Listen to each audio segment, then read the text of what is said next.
안녕하세요. 사연에 빠지다의 DJ 민영입니다. 오늘도 두 가지 사연 준비되어 있는데요. 끝까지 들어주실 거죠? 구독과 좋아요 잊지 마시고요. 그럼 오늘의 사연 바로 시작해 볼게요. 안녕하세요. 저는 카페를 운영하고 있는 30대 여성입니다. 고등학생 때부터 카페에서 아르바이트를 할 정도로 커피를 좋아한 저는 바리스타 자격까지 따고는 카페를 열었어요. 동네에서 커피 맛집으로 아름아름 소문이 날 정도랍니다. 남편과 저는 대학 시절 선후배 사이로 만났습니다. 저는 파릇파릇한 새내기였고 남편은 막 군대를 제대하고 민간인이 된 예비역이었어요. 동기들 사이에서 유명한 CC였죠. 남편은 대학을 졸업하고 나서도 취직을 하지 못해 억지 대학원생이 되었지만 저는 졸업하기 전에 이미 도서관에 취직을 했었어요. 주변에서는 남편 같은 똥차를 왜 만나느냐고 헤어지라는 말을 참 많이 하더군요. 조건 좋은 남자들이 얼마나 많은데 남편을 만나고 있느냐고 한숨까지 쉬며 저를 불쌍하게 보는 사람들도 있었죠. 제 자랑을 좀 하자면 저희 학교에서는 저를 모르면 간첩이라는 말이 돌 정도였어요. 제가 과에서 톱을 할 정도로 학업에도 진심이었지만 그 이상으로 외모가 유명했거든요. 고등학교 입학 전까지 발레를 한 덕분이죠. 그러니 주변에서는 저를 말리는 것이 당연하다면 당연했어요. 하지만 여러분도 아시다시피 눈에 콩깍지가 씌어있는데 그런 소리가 귀에 들어올 리가 있었겠습니까? 사랑에 한창 몸매고 있을 나이였으니 다른 사람들의 충고 따위 귀에 들어오지도 않았죠. 연애를 하는 내내 남편과 좋기만 했던 것은 물론 아니었습니다. 헤어지자는 말이 나올 정도로 무섭게 싸운 적도 있었고 서로의 사고방식을 이해하지 못해서 크게 부딪힌 일도 몇 번 있었습니다. 그중 하나가 바로 옷 입는 스타일 때문이었어요. 남편은 패션에 관심이 많은 것인지 아니면 외모를 밝히는 것인지 만날 때마다 제가 입고 가는 옷에 대해 잔소리가 많았어요. 특히 시험 기간이 심했죠. 시험 기간에는 공부할 것도 많고 도서관에서 밤샘을 하는 날도 있었거든요. 그러다 보니 화장할 시간이 있을 리 없었죠. 저는 모자만 눌러쓰고 거의 맨 얼굴에 가깝게 다녔는데요. 그럴 때면 남편은 못 볼 걸 본 사람처럼 기겁을 하며 화를 냈습니다. 아무리 밤샘을 해도 그렇지 어떻게 그렇게 돌아다닐 생각을 해? 당장 집에 가서 제대로 챙겨 입고 와. 남들이 보면 뭐라고 하겠어? 내 모습이 어때서요? 화장은 했어? 그냥 기초만 하고 나왔지? 눈에 아무것도 안 했는데? 혹시 립만 대충 발랐어? 그리고 옷은 이게 뭐야? 설마 입고 있는 옷이 트레이닝복이야? 오늘 시험이 3개나 돼서 도서관에서 바로 온다고. 그걸로 도서관에 있었단 말이야? 당장 집에 가서 갈아입고 와. 당장. 시험 시작이 코앞인데 집에 가기를 어떻게 가요? 그럼 가서 옷을 사입던가. 그런 거지꼴로 강의실에 어떻게 들어갈 생각인 거야? 창피하지도 않아? 다른 사람들이 뭐라고 생각하겠어? 남편은 거의 졸도할 것처럼 하얗게 질린 얼굴로 말했어요. 그 얼굴에는 기분 탓인지는 모르겠지만 약간의 경멸이 섞인 것 같았죠. 저는 학점보다 중요한 것은 없다고 말하며 그런 남편의 말을 무시했고 남편은 그런 저를 이해하지 못했어요. 그래서 한동안은 냉정 상태가 이어졌죠. 사연을 듣고 계시는 분들 중에는 고작 그런 일로 무슨 냉전이냐고 생각하시는 분들도 있으실 테죠. 저 역시도 이런 일에 열을 내는 남편을 당시에는 조금도 이해하지 못했거든요. 결국 먼저 미안하다고 말하는 쪽은 남편이었어요. 말이 심했다고 하더군요. 하지만 그 뒤로도 남편과 저는 비슷한 문제로 몇 번이나 다툼이 있었답니다. 그것만 빼면 남편과 부딪힐 일은 거의 없었고요. 결혼을 결심한 것은 남편이 겨우 취직에 성공하고 난 이후였어요. 대학원에 들어가서 취직은 한참이겠구나 생각했는데 운이 좋았는지 입학하고 얼마 안 있어 취직에 성공했죠. 남편과 저는 양가 어른들께 정식으로 허락을 받기로 했어요. 양가 어른들께서는 아직 나이가 어리다는 말씀을 하시며 좀 더 후에 결혼해도 좋지 않겠냐고 하셨지만 남편과 저는 어차피 할 결혼 일찍 하던 나중에 하던 무슨 상관이겠냐는 입장이었어요. 모아둔 돈이 부족하면 부족한 대로 둘이서 잘 살아보겠다고 말이죠. 결국에는 양가 어른들께서 마지못해 결혼을 허락하셨죠. 결혼을 앞두고 남편은 제게 딱 하나만 부탁을 하자고 했어요.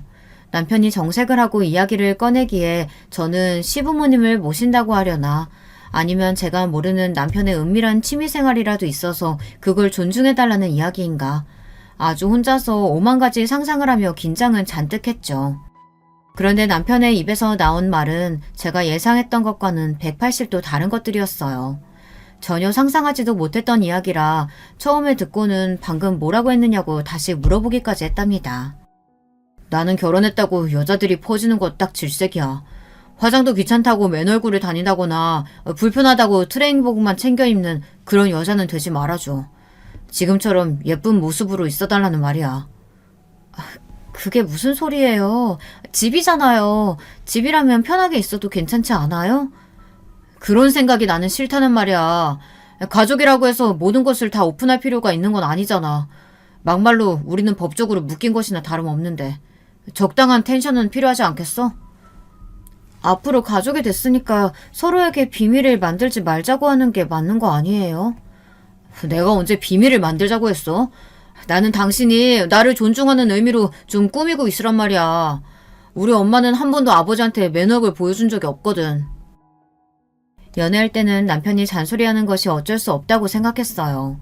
그런데 결혼을 앞두고 이런 이야기를 직접적으로 할 것이라고는 상상하지도 못했죠. 남편은 허리가 고무줄로 된 옷은 절대 입지 말아달라는 말은 물론 몸매 관리를 위해서 운동도 필수라고 하더군요.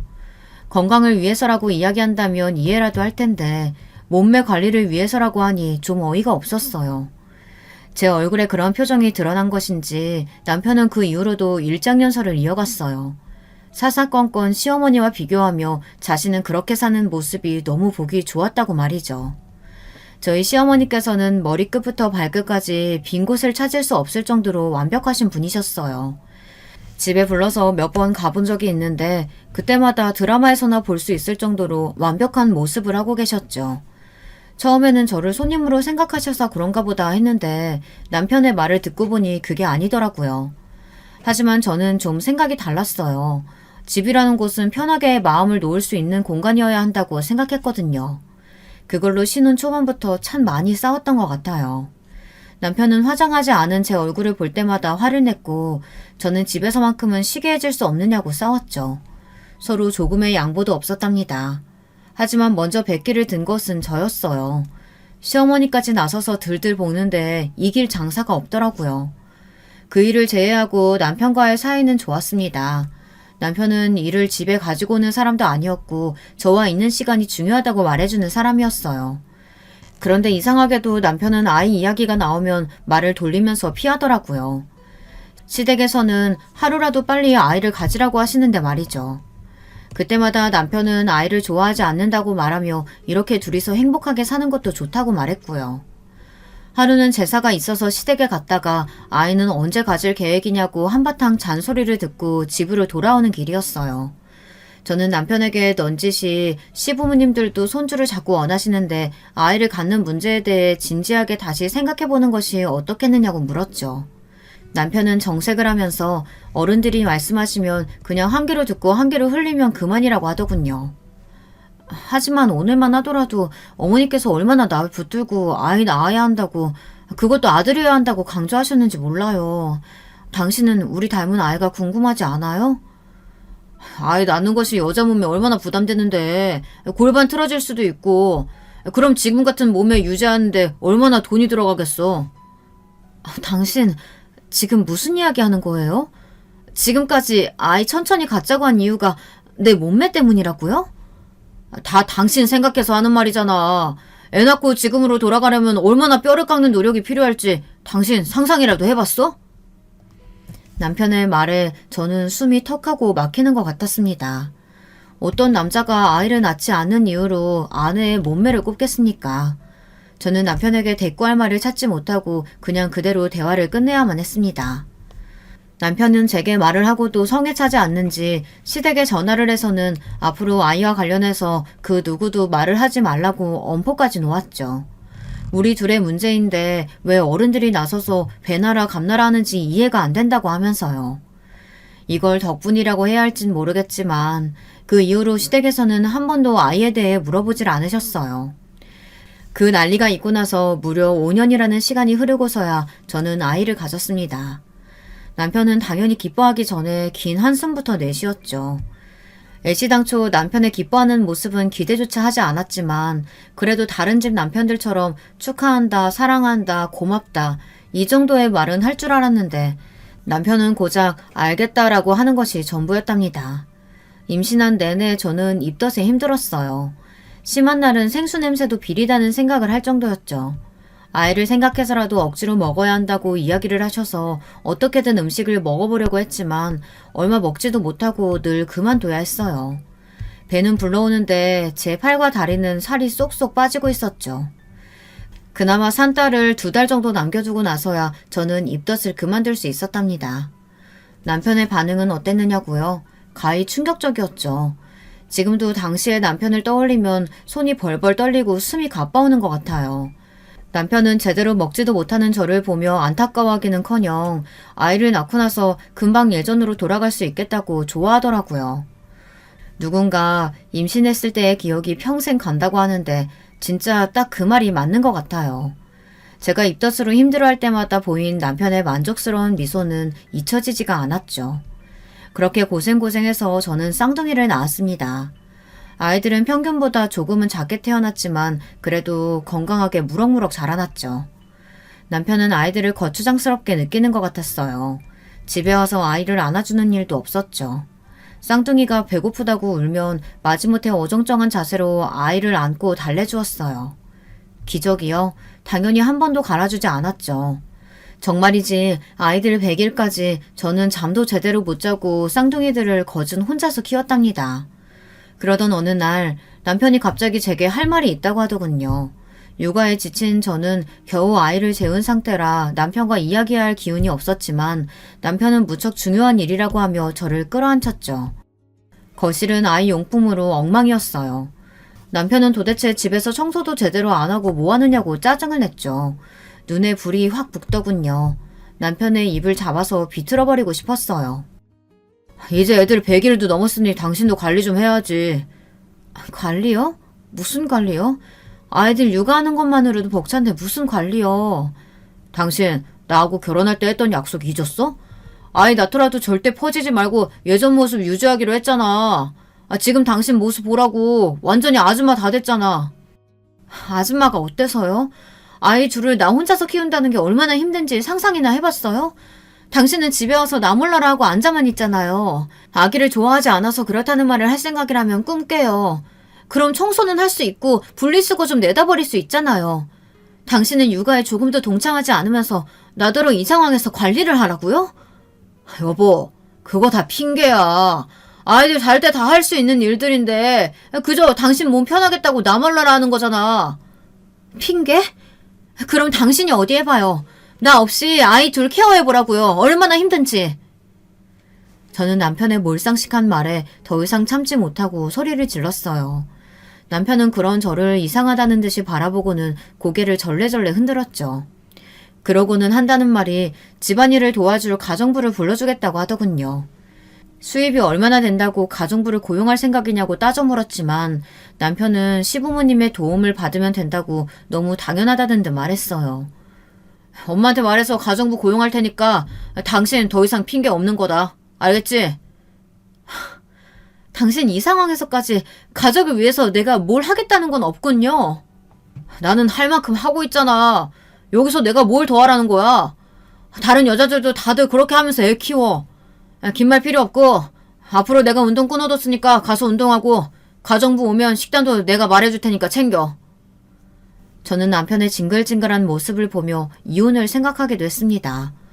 이런 사람이 아빠라면 분명 우리 쌍둥이들도 불행할 것이라고 말이죠. 하지만 생각을 행동으로 옮기는 것이 쉽지는 않았어요. 다음날부터 시댁에서 구해주신 가정부 아주머니께서 오셨고 운이 좋은 것인지 꼼꼼하게 집안일은 물론 아이들 케어까지 완벽하게 채워주셨죠. 물어보니 아주머니께서도 쌍둥이를 키우셨다고 하더라고요. 독박 육아에서 벗어나자 숨이 쉬어지는 기분이었어요. 남편이 끊어준 운동도 처음에는 남편이 전화로 닥달을 해서 갔었는데 가서 한바탕 땀을 빼고 나니 개운한 마음이 들어 나중에는 즐거운 마음으로 갔습니다.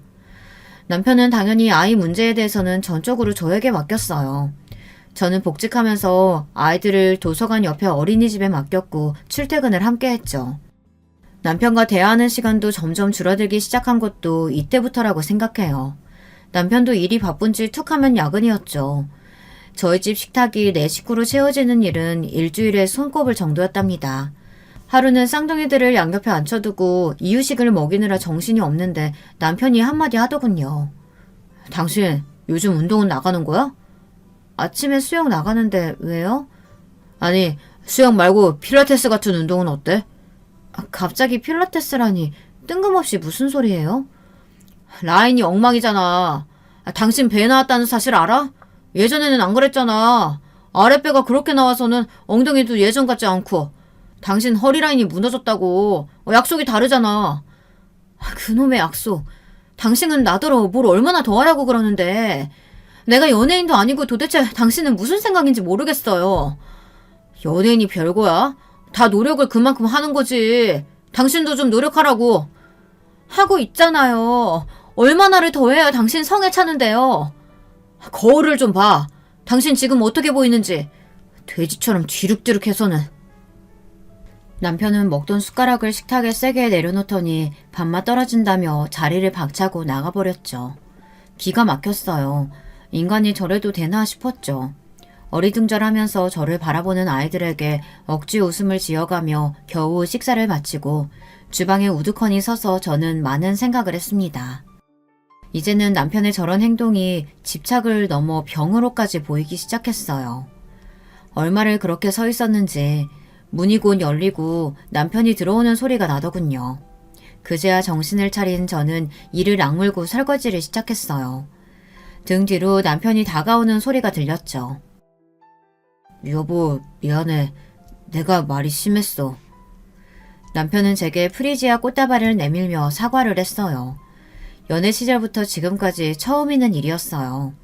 남편은 원래 식물을 좋아해서 집에도 곳곳에 화분들이 있었는데요. 그럼에도 불구하고 한 번도 제게 꽃다발을 선물한 적이 없었거든요. 저는 처음 겪는 일이라 당황해서 내밀어진 꽃다발과 남편의 얼굴을 번갈아 보기만 했어요. 남편은 그런 제품에 꽃다발을 안겨주며 자신의 잘못을 용서해달라고 했죠. 자신이 너무 무심했다며 앞으로는 혼자서 힘들지 않도록 노력하겠다고 하면서 말이에요. 제 입장에서는 해가 서쪽에서 뜬다는 말과 전혀 다르지 않을 정도의 충격이었어요. 남편은 정말 많이 생각하고 반성했다고 이번 한 번만 자신을 믿고 넘어가자고 했고 저는 얼떨결에 고개를 끄덕였어요. 남편은 정말 그날 이후로 달라진 모습들을 보여주었어요. 어색한 손길이지만 아이에게 이유식을 먹여주기도 했고 피곤하다고 하면 어깨를 주물어주기도 했죠. 그래서 저는 단 한순간도 남편을 의심해 본 적이 없었어요. 갑자기 잘해주거나 선물을 안기면 남편의 외도를 의심하라고 하는 말이 제게는 해당하지 않는 줄 알았습니다. 저는 남편이 이제야 철이 들었다고 생각했고 이대로 행복한 순간이 이어지기를 바라기만 했답니다. 하지만 저의 이런 착각이 깨지는데 오래 걸리지 않았어요. 하루는 도서관 세미나가 있어 토요일에 출장을 가게 되었어요. 출장이라고 해봤자 2시간 정도 떨어진 지역의 도서관이었죠. 남편도 주말에 미팅이 잡혀있다고 해서 친정에 아이들을 데려다 두고 일을 하러 갔습니다. 세미나는 생각보다 늦게까지 이어졌어요. 계획보다 늦어진 저는 급한 마음에 서둘러 집으로 향하고 있었죠. 그때였어요. 별 생각 없이 정류장에서 버스를 기다리는데 멀리서 익숙한 차량 한 대가 다가오는 것이 보이더군요.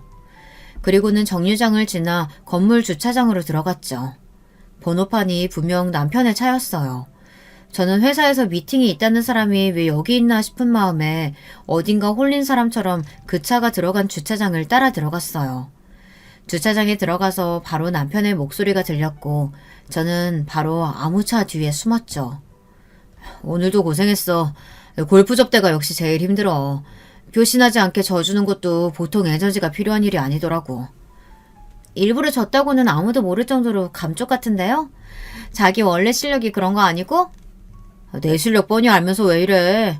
오늘은 좀 씻고 가야겠다. 땀이 많이 나는지 영 찝찝하네. 그냥 씻고만 가려고? 귀엽게 굴기는. 같이 씻을까? 대학 CC 시절 이후 저렇게 남편이 다정하게 이야기한 적이 있었던가. 저는 역겹고 소름 돋는 대화를 엿들으면서 제가 제대로 듣고 있는 것이 맞는지 의심이 들었어요. 남편은 다정하게 여자의 허리에 손을 얹더니 건물 안으로 들어갔죠. 저는 다리가 풀려서 차마 따라 들어갈 수가 없었어요.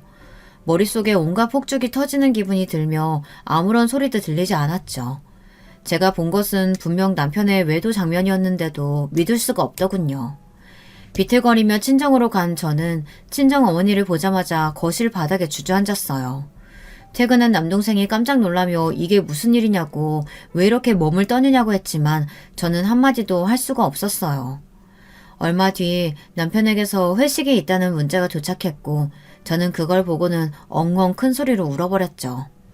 저의 돌발 행동에 아이들도 그리고 친정 식구들도 다들 놀란 얼굴을 하셨어요. 저는 그렇게 울다가 그대로 필름이 끊겨버렸답니다. 다시 눈을 떴을 때는 응급실이더라고요. 그날 그렇게 남편의 외도를 확인한 저는 남동생에게 사실대로 본 것들을 이야기했어요. 제 이야기가 계속될수록 금방 얼굴이 시뻘겋게 달아오른 남동생은 남편을 가만두지 않겠다고 주먹을 불끈 쥐더군요. 남동생은 노발대발하며 당장 이혼을 하겠다고 했어요. 저 역시도 머리로는 이혼을 해야 한다고 생각이 들면서도 선뜻 그렇게 하겠다는 말이 나오질 않더라고요.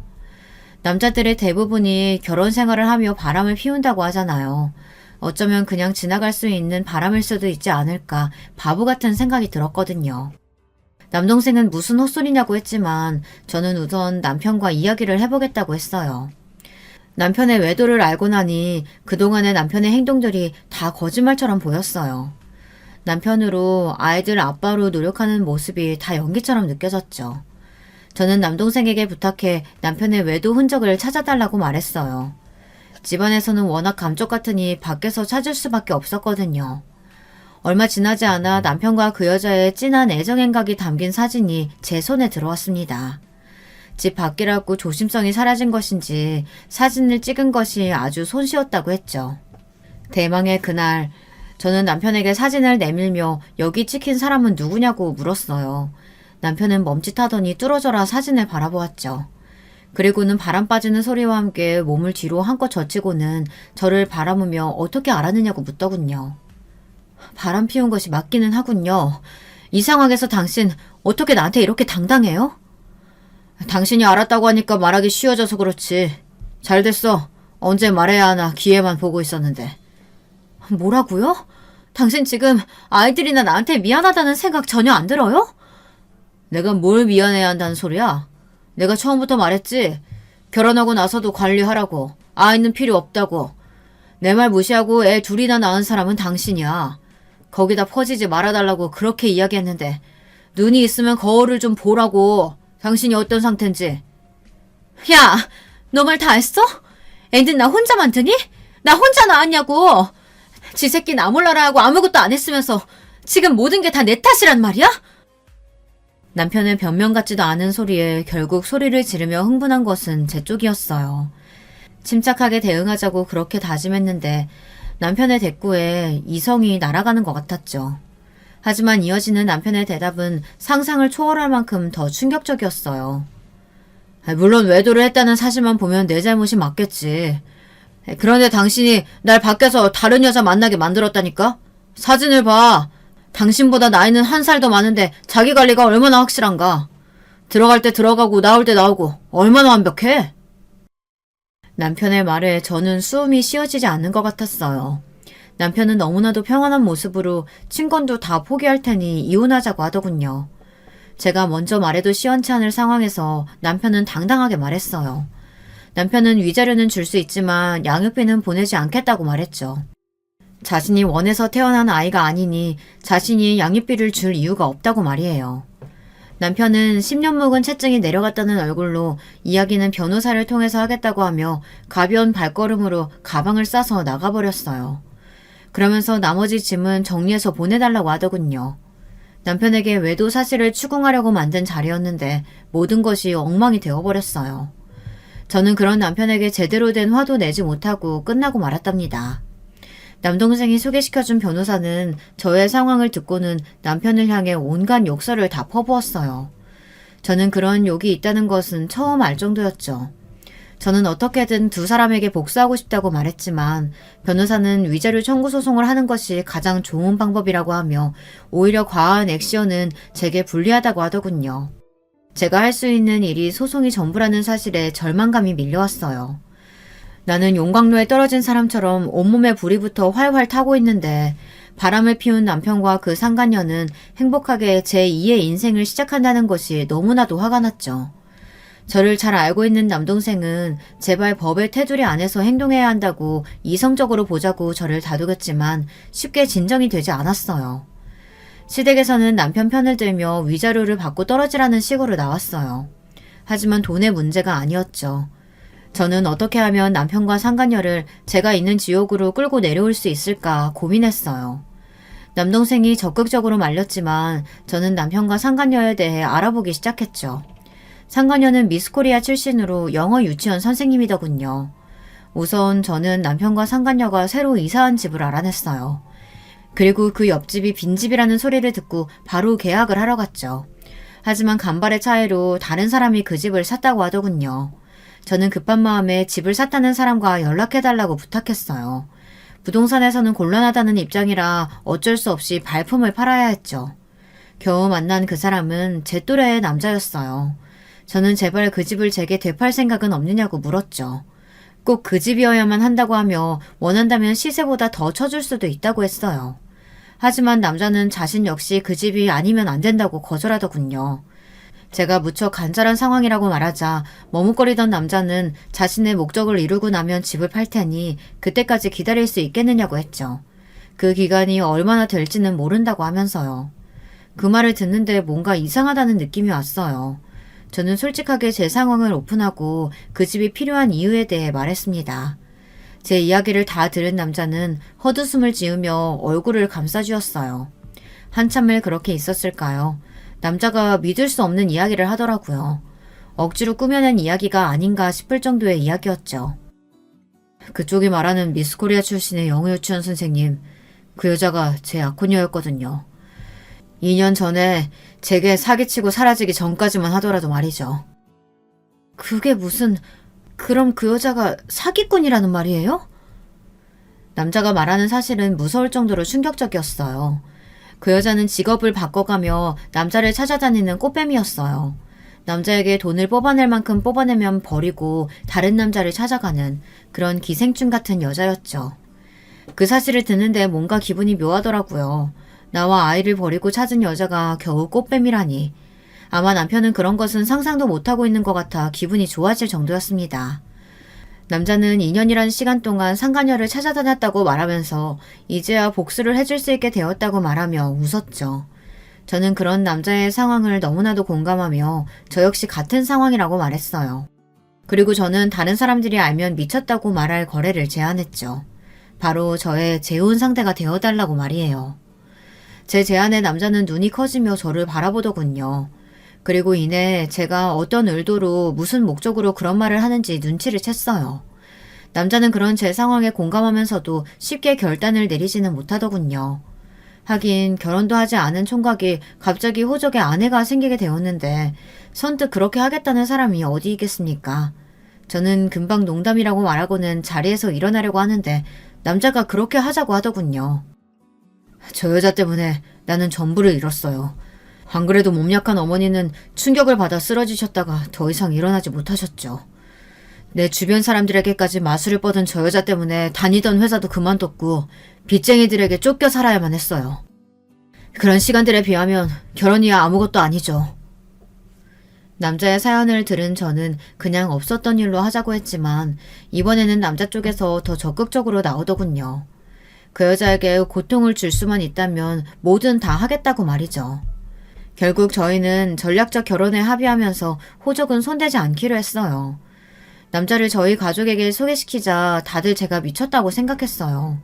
이혼한 지 얼마 되지도 않았는데 갑자기 결혼을 하겠다고 했으니 당연히 저를 믿지 못하셨죠. 하지만 남자는 원래 천성이 그런지 아니면 복수를 위해 이를 갈았기 때문인지 모르지만 금방 저희 가족들 마음을 사로잡았어요. 그뿐만이 아니었죠. 쌍둥이들에게 얼마나 잘하는지 급기야 아이들 입에서 아빠 소리까지 나오게 하더군요. 남자는 이렇게 예쁜 아이들을 낳고 행복하게 살고 싶었다고 말하며 씁쓸하게 웃는데 저도 이 남자도 참 운이 더럽게 없었구나 싶었습니다. 저희의 복수는 남편과 상간녀가 살고 있는 옆집으로 이사가면서 시작되었어요. 저는 변호사를 통해 상간녀에게 위자료 청구 소송을 준비하고 있었죠.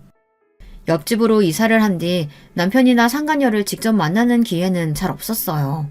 저희가 일부러 피하기도 했지만 두 사람 역시 주말에 집에 잘 없더라고요. 이사한 지 보름 만에 남편과 상간녀가 집에 있다는 것을 확인한 저는 옆집에서 인사 왔다고 하며 떡을 가지고 방문했죠. 문이 열리고 저를 본 남편과 상간녀의 표정을 사진으로 담아두고 싶을 만큼 괴상한 얼굴을 하고 있었어요. 남편은 더듬거리며 여기는 어떻게 왔느냐고 소리를 질렀고 상간녀는 스토커냐며 신고를 하겠다고 했죠. 제 앞에서 이혼 이야기를 하며 당당하던 그 사람은 어디 가고 공포에 질린 모습이란 웃음이 저절로 나왔습니다. 저는 어깨를 으쓱하며 전혀 몰랐다는 말투로 대답했어요. 당신이 여기 살고 있는지는 나도 몰랐네. 우리 그이가 여기에 신혼살림 시작하자고 해서 그냥 따라왔거든. 당신이 있는 줄 알았으면 안 오는 건데. 그이? 당신 결혼했어? 언제? 이혼한 지 얼마나 됐다고 결혼을 해, 당신이? 너도 이렇게 결혼해서 잘만 사는데 나라고 하지 말라는 법은 없잖아? 너도 아는 재혼, 내가 왜 못하니? 제 말에 남편은 당황하며 저를 위아래로 훑어보았어요. 저는 복수를 준비하며 이를 악물고 다이어트를 감행했죠. 다니던 도서관도 그만두고 PT에 필라테스까지 안 해본 운동이 없을 정도였답니다. 발레를 할 때만큼이나 혹독하게 스스로를 몰아붙였어요. 제가 얼마나 독하게 했는지 개인 PT 선생님께서도 혀를 내두르실 정도였죠. 덕분에 저는 남편이 그렇게 결혼 생활 동안 노래를 부르던 완벽한 몸매를 하고 있었고요. 상간녀를 앞에 두고도 제 몸을 훑어보는 남편을 보며 저는 벌레가 기어가는 기분이 들었지만 모르는 척하고 이렇게 된 거 서로 적당히 몸 살아가면서 지내보자고 말하고는 그 집을 나왔습니다. 그렇게 마주한 뒤로 저는 한동안 남편을 피해 다녔어요. 재혼한 남자도 상간녀와는 아직 마주할 단계가 아니라 조심했죠. 저는 남편이 건물 지하의 수영장과 헬스장을 이용한다는 것을 알아내고는 그 시간에 맞춰 운동을 갔어요. 남편은 저를 보자마자 인상을 쓰며 고개를 돌리더군요. 하지만 그것도 얼마 못 가서 제가 움직일 때마다 제 뒤를 뚫어져라 보더군요. 계획대로 흘러가고는 있었지만 기분이 더러운 것은 어쩔 수 없었어요. 운동을 마치고 나오자 남편이 기다렸다는 듯이 제게 말을 걸더라고요. 아이들은 어쩌고 지금 이렇게 다니는 거야? 처가에 두고 재혼했어? 왜? 그 남자가 애들까지는 안 된다디? 애들? 당신 입에서 애들이 나오다니. 당신이 아빠라는 자각은 있나 봐. 우리 그이는 당신이랑 본질적으로 다른 사람이니까 헛소리 집어치워. 어디다 비교를 해? 그럼 애들은? 내가 애들 소리 들은 적이 없는데 애들은 어디 갔냐고. 너는 엄마라는 인간이 애들은 나 몰라라 하고 이렇게 남자에 미쳐도 되는 거야? 내가 너니? 우리 집에서 애들 소리가 나든 말든 무슨 상관인데. 뭐야, 엿듣고 있었어? 너 이러는 거 그 여자는 알고 있니? 남편은 제 말에 꿀먹은 벙어리처럼 입을 다물었죠. 그때였어요. 때마침 아이들이 큰 소리로 엄마를 부르더라고요. 남자가 아이들을 데리고 잠시 외출하겠다고 하더니만 타이밍 좋게 귀가하는 모양이었죠. 아이들은 품에 요즘 유행하는 인형을 하나씩 안고 있었어요. 아이들은 아빠가 사줬다고 하면서 자랑을 하다가 이내 남편을 발견하고는 사색이 되어서는 남자의 뒤로 몸을 숨겼죠. 남편은 어처구니가 없다는 얼굴로 저를 노려보았어요. 아빠? 지금 저 새끼한테 아빠라고 했어? 내가 버젓이 살아있는데? 웃기고 있네. 양육권이고 친권이고 다 내팽개치면서 아이 원한 적 없으니 양육비는 죽어도 줄 수 없다고 한 인간이 누군데. 말 나온 김에 얘기 좀 하자. 판사님이 매달 100만 원씩 아이들 양육비 보내라고 한 거 너 왜 안 보내니? 그 얘기가 왜 나와 여기서. 말 돌리지 마. 왜 애들이 저 새끼한테 아빠라고 부르냐니까. 그건 우리 공주님들 마음이죠. 그렇게 부러우시면 잘 좀 하지 그러셨어요. 여보, 왜 여기 이러고 있어. 머리는 돌 말려서는. 감기 들겠어. 들어가자. 애들이 엄마한테 자랑해야 한다고 포장도 안 뜯었거든. 저는 남자의 무르르듯 자연스러운 모습에 속으로 혀를 내두르며 남자를 따라 몸을 돌렸어요. 아이들을 양팔에 하나씩 안고 저를 보며 웃는 남자를 남편이 노려보는 것이 고스란히 느껴졌죠. 저는 보란듯이 남자의 팔뚝을 가볍게 잡고는 그 자리를 벗어났답니다. 그 뒤로도 남편과는 몇 번이나 마주쳤어요. 처음에는 저의 의도가 분명했지만 뒤로 가면 갈수록 남편이 일부러 저를 기다리고 있다는 것을 눈치챌 수 있었죠. 한편 상간녀에게 위자료 청구 소장을 보냈는데 그대로 반송되어 왔더라고요. 당연히 저는 반송된 소장과 내용 증명을 직접 들고 옆집으로 향했죠. 상간녀 혼자 있더군요. 저는 소장을 내밀며 왜 반송시키느냐고 물었어요. 상간녀는 이혼하면서 남편에게 위자료를 받았으면서 자신에게 이런 것을 왜 보내느냐고 따졌죠. 그건 이혼의 결정적인 원인이 되는 사람이 남편이니까 남편이 나한테 준 거고요. 당신은 별개의 문제죠. 당신 때문에 나나 우리 아이들이 받은 충격이 얼만데 그건 당신이 보상해야 할 문제잖아요? 자기 남편 간수 제대로 못해서 이혼당한 주제에 누구한테 큰 소리래? 이봐요. 그러게 똑바로 좀 하고 살지 그랬어요. 그랬으면 우리 남편이 나 좋다고 쫓아다녔겠어요? 그쪽은 자기 좋다고 쫓아다니면 유부남이든 아니든 가리지 않고 다 만나고 다니나 봐요. 유부남인 거 알고도 만났으면 당연히 책임이 있죠. 내가 그쪽보다 잘나서 그런 걸 가지고 어쩌라는 거예요. 나는 돈 한 푼도 못 주니까 이거 들고 꺼져요. 제 경고에도 상간녀는 코웃음을 치며 저를 비웃더라고요.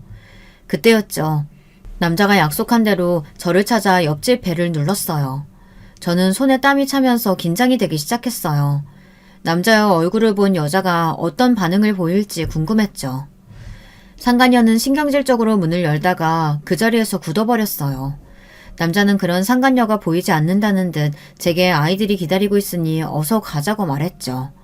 상간녀는 벌벌 몸을 떨면서 어떻게 이런 일이 있을 수 있느냐고 중얼거렸지만 저는 못 들은 척하며 우리 가족끼리 캠핑을 가기로 했다고 하며 소장 잘 읽어보라고 말하고는 집을 나왔답니다. 남자는 겉으로는 태연한 척했지만 운전대를 잡은 손이 끊임없이 떨리고 있었어요. 그리고는 당장에 달려들어 머리채를 잡아뜯고 싶은 심정이었지만 참았다고 하더군요. 그러면서 저렇게 겁에 질린 얼굴을 보니 제 제안을 받아들이길 잘했다는 생각이 들었다고 했죠. 저는 그런 남자에게 이제 시작이라고 하면서 피가 마르는 기분이 어떤 건지 생생하게 느낄 수 있게 하자고 결의를 불태웠죠. 우리는 더 이상 남편과 상간녀를 피하지 않았어요. 오히려 다정한 분위기를 풍기며 다녔죠. 그렇게 당당하던 상간녀는 저와 남자가 보이면 숨기 바빴습니다. 남편이 우리 부부에게 말이라도 건다 싶으면 히스테리를 부리며 빨리 가자고 짜증을 냈고요. 남자는 상간녀에게 혼인을 빙자해 사기쳤다며 가져간 돈은 물론 정신적인 피해 보상을 원한다고 했어요. 상간녀는 거의 발작 수준으로 난동을 피웠어요. 언제적 얘기를 가져와서 고소한다니 내가 뭘 잘못했는데 아픈 이 엄마랑 도저히 같이 못 살겠다 싶어서 파혼한 걸 가지고 혼인 빙자 사기라니 무슨 말도 안 되는 소리야. 나는 처음부터 어머니 모셔야 한다고 했고 너는 기꺼이 하겠다고 했어. 그러면서 나한테 뭐라고 했니? 같이 옷가게 운영해보자고 하면서 가게 알아보고 거래처 뚫고 별짓을 다 했지. 그런데 그 행동 중에 진짜가 하나라도 있었니? 다른 사람이 가게 준비하면서 인테리어 하는 곳을 마치 우리 가게인 양 나한테 보여줬지. 거래처라는 사람들도 하나같이 다 없는 사람들이었고 이렇게 나한테 사기쳤으면서 한다는 말이 파혼했을 뿐이라고? 상간녀는 조목조목 따져드는 남자 앞에서 말 한마디도 하지 못했어요. 남자는 그때 가져간 1억 5천만 원 돌려주지 않으면 사기죄로 신고하겠다고 했죠. 상간녀는 아레니스를 깨물며 그 돈이면 남편에게 아무 말 하지 않겠다고 약속할 수 있느냐고 물었고 남자와 저는 웃기만 할 뿐 대답을 피했답니다. 저희의 이런 반응을 긍정으로 받아들였는지 일주일도 되지 않아 상간녀는 돈을 가져와서는 남자에게 모든 것이 정리되었으니 자신이나 남편을 건들지 말라고 하더군요. 상간녀와의 일과 상관없이 드디어 기다리던 대학 동문회가 열렸습니다. 그 일은 남자와 제가 계약한 일의 하이라이트나 다름없었죠. 호텔에서 열리는 동문회에 저는 그동안 살면서 가장 화려하게 꾸미고 나갔어요. 당연히 남편의 모습도 보였죠. 저와 남편이 어떻게 헤어졌는지 대충 알고 있던 동기들은 남편의 등장에 불편한 기색이 역력했지만 저는 상관없다는 듯이 밝게 웃으며 동기들과 대화를 나눴습니다. 제 눈치를 보던 동기들도 어느새 남편은 무시하고 저와 웃고 떠들며 시간을 보냈답니다. 저는 술을 단 한 모금도 마시지 않았지만 취한 척 비틀거리며 밖으로 나왔어요. 곧 남편이 제게 다가오더군요. 오픈숄더를 입고 있던 제 어깨를 더러운 손가락으로 훑으며 많이 취했냐고 물었죠. 저는 술에 취한 척 비틀거리며 남편의 손길을 피하고는 할 말이 있느냐고 물었어요. 너 오늘 진짜 예쁘구나. 대학 시절 우리과 킹카로 꼽혔을 때보다 지금이 더 예쁜 것 같아. 미스코리아 나갈 정도의 미모의 와이프를 두고 할 말은 아니지. 미스코리아가 대수야. 당신이 지금 내가 반했던 그때 그 모습 그대로야. 남편이 끈적거리는 말투로 다가오는데 정말이지 먹은 것도 없는데 속에 있는 것을 다 개어내고 싶을 정도로 역겨웠지만 저는 비틀거리며 이만 집에 가야겠다고 말했어요. 남편은 너무 취했다고 하며 잠깐 쉬었다 가는 것이 어떻겠느냐고 하며 룸으로 가자고 하더군요. 처음부터 그럴 계획이었겠죠. 저는 거절하며 남편을 밀쳤지만 더 가까이 다가오면서 잠깐 술만 깨자고 하더라고요. 당신 와이프가 알면 어쩌려고 이러는 거야. 됐어. 택시 타고 가면 되니까 이거 놔. 이렇게 취해서 택시는 위험하지. 잠깐 룸에서 술 깨면 내가 데려다 줄게. 어차피 방향이 같잖아. 그리고 와이프가 알면 좀 어때? 그 여자 머리 나빠서 내가 하는 말은 다 믿으니까 괜찮아. 진짜 골빈 여자랑 산다는 게 정말 피곤하더라. 당신이랑 비교하니까. 아휴. 자기 와이프 욕을 서슴없이 하는 남편을 보며 진짜 상간녀도 불쌍한 인간이다 싶더라고요. 저는 비틀거리는 척하며 온 힘을 다해 신고 있던 힐로 남편의 발등을 찍었어요. 숨을 삼키며 소리도 못 지르는 남편을 보고 있자니 기분이 좋다 못해 날아갈 것 같았죠. 저는 1층 로비로 내려가는 동안 무려 5번이나 남편의 발등을 밟았습니다. 아마 발등에 금이 가지 않을까 싶을 정도로 말이죠. 로비로 내려오니 약속한 대로 저를 기다리고 있던 남자가 성큼성큼 다가와서는 저를 부축했어요. 남편은 닥쳤던 개처럼 멍하게 당할 수밖에 없었고요. 남자는 저를 챙겨준 것은 고맙지만 헤어진 사이에 불필요하게 가깝게 지내지는 말았으면 한다고 하곤 저를 데리고 호텔을 빠져나왔답니다. 차에 도착한 저는 숨겨둔 녹음기를 꺼내고는 한참을 웃었어요. 좀 더 세게 발을 밟아줄 걸 그랬나 하면서 말이죠. 녹음된 내용을 들은 남자는 상간녀에게 보내면 되겠다고 하며 같이 웃었죠. 다음날 저는 약간 손을 본 녹음 파일이 담긴 USB를 상간녀에게 보냈어요. 바로 반응이 오더군요. 상간녀는 건물이 떠나가라 소리를 지르며 그동안 자신을 그렇게 생각해왔냐고 난리도 아니었죠. 남편은 저와의 대화가 고스란히 담긴 녹음 파일 때문에 이도저도 하지 못하고 있었죠. 상간녀는 위자료 각오하라고 하며 당장이라도 이혼할 것처럼 굴었습니다.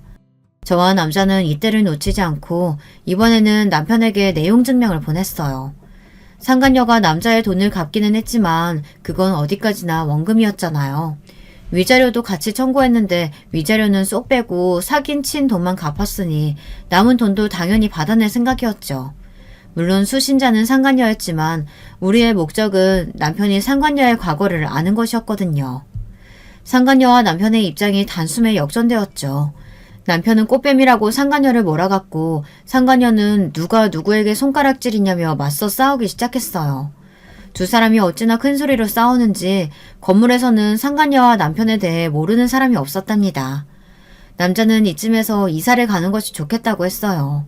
더 가까이에서 구경하고 싶은 마음은 굴뚝 같았지만 여기 더 있다가는 우리가 오히려 꼬투리를 잡힐 수도 있었거든요. 이사를 가면서 저와 남자는 처음 이야기한 대로 각자의 길을 가자고 이야기했죠. 남자는 돌아가신 어머니께서 사셨던 집을 수리해 농사를 짓고 살겠다고 말했어요. 저는 친정으로 돌아가는 대신 작은 아파트를 얻었고요. 제 복수는 여기가 끝이 아니었거든요. 저는 상간녀가 일하는 직장으로 찾아가 위자료 소장을 내밀었어요. 남편과 사이가 틀어지면서 스트레스를 많이 받았는지 얼굴이 홀쭉해졌더라고요. 저를 본 상간녀는 이 모든 것이 저와 남자의 계획이었냐고 물었어요. 저는 무슨 이야기를 하는지 전혀 모르겠다는 얼굴로 바라보았죠. 다 꾸민 일이지? 피 말려 죽일 생각으로 말이야. 내가 가만히 있을 것 같아? 당장 싹 다 깜빵에 쳐넣을 거야. 알겠어? 해봐. 내가 뭘 잘못했는데? 재혼이 문제야? 아니면 동문회에 나간 거? 너한테 위자료 청구한 게 잘못인가? 내가 뭘 잘못했는데? 제 말에 상간녀는 입만 벙긋거릴 뿐이었죠. 그도 그럴 것이 저는 법을 어긴 것이 없었거든요. 저는 원장을 포함한 다른 선생님들이 보는 앞에서 큰 소리로 말했어요. 그러게 내 남편이랑 바람났으면 위자료를 제대로 줬어야지. 나 몰라라 하고 질질 끄니까 내가 여기까지 오잖아. 너 지금 여기가 어디라고? 우리 아이들이랑 내 정신적 피해 보상 끝까지 받아낼 테니까 도마칠 생각은 그만두는 게 좋을 거야. 알겠어? 저는 상간녀 보란듯이 어깨를 펴고는 그 자리를 벗어났어요. 그뿐만이 아니었죠. 저는 남편의 회사로도 찾아갔어요. 양육비를 달라고 할 생각이었죠. 그런데 이미 지방으로 자천되어서 회사에 있지도 않더라고요. 나중에 들었는데 그 남자가 남편 회사 게시판에 글을 올리는 바람에 소문이 났더라고요. 저는 아쉬움에 입맛을 다시며 남편의 회사를 나올 수밖에 없었습니다. 대신 저는 양육비를 내놓으라고 남편에게 정기적으로 내용 증명을 보내고 있답니다. 저의 복수는 그것으로 정리되었습니다. 만족스럽지는 않지만 더 이상 이 일을 끌고 가는 것이 어리석은 생각이 들어 그만뒀어요. 여러분들 생각은 어떠세요? 제가 너무 심한 것 같으세요? 여러분들 생각이 궁금하네요. 마지막으로 저와 함께 복수를 함께 해준 그 남자. 지금 저는 그 남자와 진지하게 만남을 이어가고 있습니다. 같이 겪은 일이 있어서 그런지 정이 좀 들더라고요. 아이들도 잘 따라고요. 진짜 부부가 될지는 잘 모르겠습니다. 둘 사이가 어떻게 될지는 앞으로 시간이 해결해주지 않을까요? 여러분, 두 번째 사연 시작하기 전에 좋아요, 구독 꼭 눌러주실 거죠? 그럼 두 번째 사연 바로 시작합니다. 안녕하세요. 저는 서울에 사는 30대 주부입니다. 날도 추운데 사연 유튜브 듣다 보니 자꾸 제 옛날 일이 생각이 나서요. 어디다 잘하지 못했던 제 얘기도 한번 털어놔보고 싶었어요. 제가 결혼하기 전 일이에요. 전 처녀적에 좀 빨리 결혼하고 싶어하는 쪽이었어요. 어려서부터 계속 좋은 남자, 멋있는 남자 만나서 다정하고 따뜻한 가정을 꾸리고 싶은 마음이 있었거든요. 저희 집도 스펙이 나름 괜찮은 편이었고 저도 나름 괜찮은 미대 졸업하고서 그림 활동을 하고 있었어요. 물론 그때 당시에 작가로 어디에 이름을 내걸 만큼 엄청나게 뛰어난 화가는 아니었지만요. 전 저희 엄마 아빠가 워낙 다정하게 잘 사셨기 때문에 저도 그렇게 살고 싶은 마음이 있었어요. 그래서 엄마나 아빠가 여기저기 선자리도 많이 알아봐 주셨어요. 사실 제가 그렇게 인맥이 넓은 편은 아니고 친한 친구들만 깊이 친한 타입이라서 사람을 폭넓게 사귀진 못했거든요. 그래서 남자친구를 많이 사귀진 못했고 대신 졸업 후에 부모님의 인맥으로 여기저기서 소개를 받아서 만나보곤 했어요. 그런데 소개받아서 만나는 사람 중에 저랑 딱 맞는 사람이 있을 확률이 뭐 얼마나 있겠어요? 꽤 많이 만나봤지만 실패도 많이 했어요. 그래서 20대 중반쯤에는 좀 초조해져 있었죠. 졸업 후에 친구들은 취업하거나 화가가 돼서 잘 나가던지 아니면 좋은 집안, 좋은 남편 만나서 시집가서 떵떵거리고 살았거든요. 미대 출신이라 대학 친구들이 거의 다 무척 예뻤고 그래서인지 더 그런 경향이 심했어요. 미영아, 너 아직 소식 없어? 무슨 소식이야, 소식은. 아니, 너 정도 예쁜 애를 왜 남자들이 다 그냥 두지? 진짜 이상하다. 몰라. 지난번에 소개팅한 남자는 자기네 집이랑 우리 집이랑 격이 안 맞는데 재수없어. 뭐래? 대놓고 그런 소리를 한단 말이야? 근데 사실은 우리 집이 좀 애매해서 더 그런 놈들이 나타나는 것 같기도 해. 겉으로 보기엔 그럴싸해 보이는데 사실 알고 보면 그렇게 막 잘 나가진 않으니까. 사실 저희 집은 아빠가 사업을 하시고 엄마가 겉으로나마 교수 타이틀을 가지고 계셨어요. 오빠는 정신과 의사였는데 당시엔 해외 의과대학에 나가서 임시연구원으로 일하고 있었고요. 근데 아빠의 사업은 그냥저냥 중소기업 정도였고 엄마는 지방에 좀 이름 없는 대학 교수 대우 같은 거라서 이름만큼 스펙이 좋지는 않았었죠. 재산도 평균보다야 많았지만 그렇다고 아주 부자라고 하기도 좀 애매했고요. 그래서인지 겉으로만 대충 보고 선부러운 사람들이 나중에 실망하는 경우도 종종 있었어요. 그러던 중에 어느 날 엄마가 저한테 그러시더라고요. 얘 미영아, 이번에 엄마 친구 순자 아줌마 있지? 순자 아줌마가 너 소개해줄 남자 있다고 선 한번 봐보라더라? 순자 아주머니? 그 아주머니면 되게 잘 사시는 분이잖아. 그래, 그래서 믿을 만한 것 같아서 너한테 말하는 거야. 순자도 한 다리 건너 아는 사람이라고 하긴 하던데 그래도 그 남자가 변호사고 집안도 좋다더라. 와, 진짜? 아니, 근데 스펙만 좋으면 안 되는데. 성격도 좋고 다정한 사람이어야 되는데. 아유, 얘 그거야 만나봐야 아는 거지. 그러다가 막 외모 엄청 깨는 거 아니야? 그렇게 스펙 좋은 사람이 왜 자기가 안 만나고. 그거야 우리가 어찌 알겠니. 한번 만나보기나 해봐. 그래서 저는 선자리를 나가게 됐어요. 사실 선자리도 꽤나 여러 번 봐왔고 이런 식으로 남자를 만나는 것도 많이 해봐서 그리 떨리진 않았죠. 만나기 전에는 뭐 남자가 이렇게 좋다, 집안도 좋다 하는 말도 무척 많이 들었는데 나중에 가서 실망하는 경우도 많았으니까요. 전 그래서 별다른 기대를 하지 않고 가서 앉아 있었어요. 그런데 나타난 남자는 생각보다 너무 괜찮았어요. 겉모습도 키가 제법 큰데다 피부도 하얗고 안경 쓴 모습이 상당히 훈남이더라고요. 게다가 말할 때도 굉장히 예의 바른 편이었고 이야기를 나누다 보니 무척 스마트한 사람이기도 했어요. 미영 씨는 다정한 사람을 좋아한다고 들었어요. 네? 아, 네. 제가 이상형이 다정하고 온화한 사람이어서요. 전 어때 보이세요? 네? 아, 처음이라 잘 모르긴 하겠지만 배려심 깊은 분이신 것 같아요. 남자는 제 대답이 좋다는 듯 웃더라고요. 전 가슴이 두근거렸고 만남이 끝난 후 애프터가 들어왔을 때 당연히 승낙했어요. 그리고 만남을 지속했죠. 거의 석 달 이상 만났을 때 우리는 어느새 사귀고 있었어요. 정식으로 남자친구가 사귀자고 한 적은 없었지만 그 정도야 당연하다는 듯이 패스하고 자연스럽게 사귀는 사이가 된 거였죠. 남자친구는 큰 로펌에 다니는 변호사였고 그래서 엄청나게 바쁠 때도 많아서 제가 로펌 앞에까지 가서 만나는 경우도 많았어요. 하지만 그게 나쁘다거나 하진 않더라고요.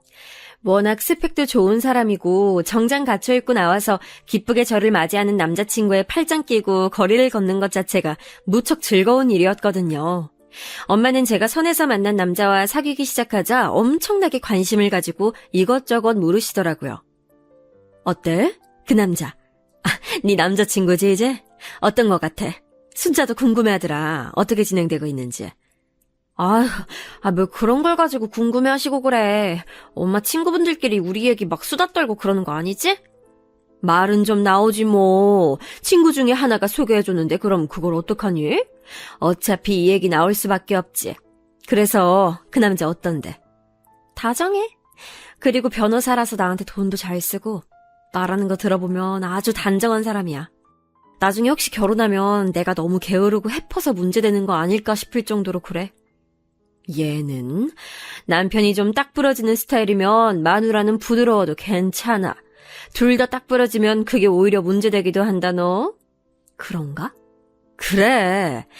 너랑 너 남자친구랑 참 잘 맞나 보다. 결혼해도 잘 살겠네. 엄마가 너무 신나서 말씀을 하셔서 저는 좀 어이가 없어서 피식 웃었어요. 기르는 강아지를 품에 안고서 엄마한테 타박을 하듯이 말했었죠. 사귄 지 석 달밖에 안 됐는데 무슨 결혼이야 엄마. 너무 앞서가지 마. 무슨 소리야. 지금 순자가 니네 결혼 언제 하냐고 하던데. 순자 아주머니가? 저는 조금 놀라서 엄마를 봤어요. 아니 사귄 지 석 달인데 벌써 중매해준 분이 결혼을 물어보시다니 좀 이른 것 같았거든요. 그래. 왜 네 남자친구 순자가 한 다리 건너 아는 사람이라고 했잖아. 고향에서 순자가 건너 아는 사람이었는데 그 사람이 네 남자친구 집안을 잘 아는데 그 집안에서 빨리 결혼하라고 그렇게 성화래. 남자는 빨리 결혼해야 안정되는 거라고. 아, 그렇구나. 하긴 부모님들이 결혼하라 말씀하신다고 지난번에 스치듯이 얘기하긴 했어. 아이고 얘 그게 네 남친이 의종 떠본 거겠지. 대놓고 말하기엔 아직 너무 이르니까 말이야. 그런가? 저는 고개를 갸우뚱했어요. 사실 아직 사귄 지 얼마 되지도 않아서 결혼할 시기인가 싶긴 했지만 남자친구는 정말 마음에 들었고 좋았거든요. 제 인생에 이보다 더 좋은 남자를 만날 수 있을까 싶은 느낌이 들긴 했죠. 저는 그 주에 남자친구를 만났어요. 제가 카페에 가서 앉아있는데 밖에서 남자친구가 오는 모습을 보니 정말 너무 근사하더라고요. 전 그 순간 이 사람과 결혼해야겠다는 마음이 굳어졌어요. 남자친구는 마치 저하고 텔레파시라도 통한 것처럼 그날 저한테 결혼하자는 말을 꺼내서 그날 바로 결혼하기로 결정됐어요. 결혼하기로 결정하고선 바로 상견례와 웨딩홀 예약 등 필요한 절차들을 진행하기로 했죠. 남자친구는 정말 일을 잘하고 일처리도 빠른 사람이라서 제가 뭐 손을 댈 게 없었어요. 참, 오빠는 섬세하기도 하고, 어떻게 하다가 여태 결혼을 못한 거예요? 남자친구는 저보다 4살 위였어요. 딱 30이 되는 나이였는데 그때까지 이런 사람이 결혼을 하지 않고 있다가 중매로 저한테 온 게 이상할 지경이었죠. 글쎄, 여태 사귄 여자친구들이 그렇게 좋은 사람이 아니었거든. 다들 내가 마음에 들지 않기도 하고. 나도 그 사람들하고 사이가 좋아지질 않았고 그래서였던 것 같아. 신기하다. 오빠 성격이 이렇게 좋은데. 게다가 솔직히 오빠네 부모님도 굉장하시잖아요. 남자친구네는 사실 아버님 쪽보다 어머님 쪽이 더 스펙이 좋은 분이었어요. 어머님은 의사셨는데 어느 병원 부원장으로 재직 중이시더라고요. 아버님은 예전에 회사 중역이셨다는데 건강이 안 좋아서 일을 그만둔 지 오래라고 하셨고요. 남자친구는 어깨를 으쓱하며 웃더라고요. 나도 잘 모르겠어. 이렇게 된 것도 사실 인연이지 뭐. 결혼같이 중대한 일이 사람 마음대로 안 되는 경우가 무척 많잖아. 그건 그렇죠, 사실. 납득이 가는 말이었죠. 그리고 곧 남자친구는 먼저 저희 집에 인사를 하겠다며 선물을 들고 찾아왔어요. 엄마 아빠는 처음으로 딸내미가 데려간 남자친구를 본다고 잔뜩 긴장하고 계시다가 남자친구와 식사를 하고서 마음에 드셨는지 얼굴에 웃음꽃이 활짝 피셨더군요. 저도 그 모습이 무척 만족스러웠어요. 아유, 한우까지 사오고 말이야. 우리 예비 사위 덕을 많이 보네? 아닙니다, 장모님. 웨딩홀 예약이 겨우 6개월도 안 남았는데요.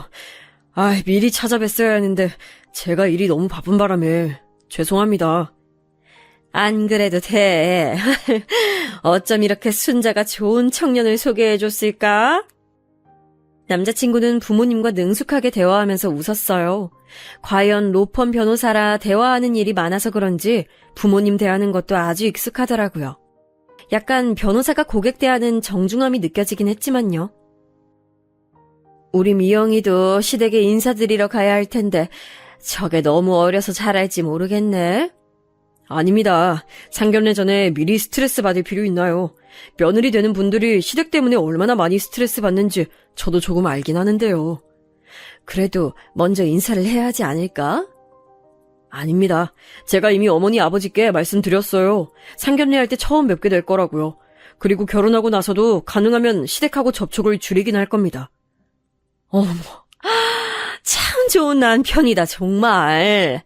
미영아, 너 정말 남편감 하나 잘 얻었어.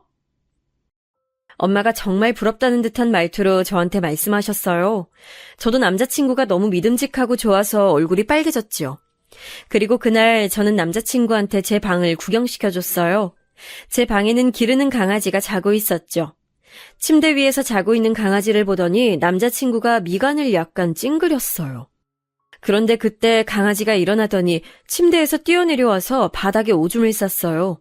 다행히 저희한테서 멀리 떨어진 곳에서 오줌을 싸서 저희 발에 묻거나 하진 않았지만 남자친구가 있는 앞에서 하는 바람에 전 무척 당황했어요. 얼른 휴지를 꺼내 닦는데 남자친구 목소리가 들리더라고요. 더러워. 옆눈으로 흘끗 보는데 남자친구 발이 마치 강아지를 찰 것처럼 살짝 들렸다가 꾹 참는 것처럼 내려지더군요. 남자친구는 싸늘한 목소리로 말했어요. 나이 많아서 너무 아프면 그냥 안락사 시키는 게 어때? 아니, 그렇게 쉽게 그럴 수는... 죽는 게 저 개한테도 나을 거야.